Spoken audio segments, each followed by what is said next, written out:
মাওলা, আমি তো গুনাহ করেছি, তোমার দরবারের আসামি। মাওলা, তুমি যদি মাফ করে দাও, আমাকে প্রশ্ন করার কেউ নাই, আমাকে জিজ্ঞেস করার কেউ নাই, আমাকে আটকানোর কেউ নেই। বান্দা যখন অনুতপ্ত মন নিয়ে বারবার বলতে থাকে, রব্বে করিমের রহমত তাকাইতে থাকে, তাকাতে তাকাইতে এক সময় রব্বে করিম বলে, বান্দারে, তোর বলার ধরনটা পছন্দ হয়েছে, তোর ডাকার ধরনটা পছন্দ হয়েছে, তোর চোখের পানি পছন্দ হয়েছে, তোর বলাটা পছন্দ হয়েছে।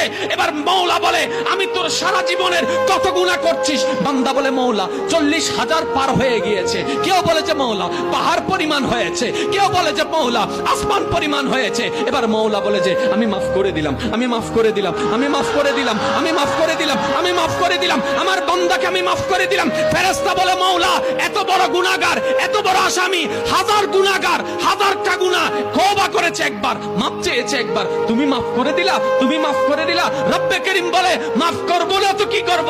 বান্দাটা কার দেখতে হবে না, বান্দাটা কার দেখতে হবে না, সে রহমানের কাছে মাফ চেয়ে যদি মাফ না পাই, তাহলে তো বিশ্বের কাছে মাথা নত হয়ে যাবে।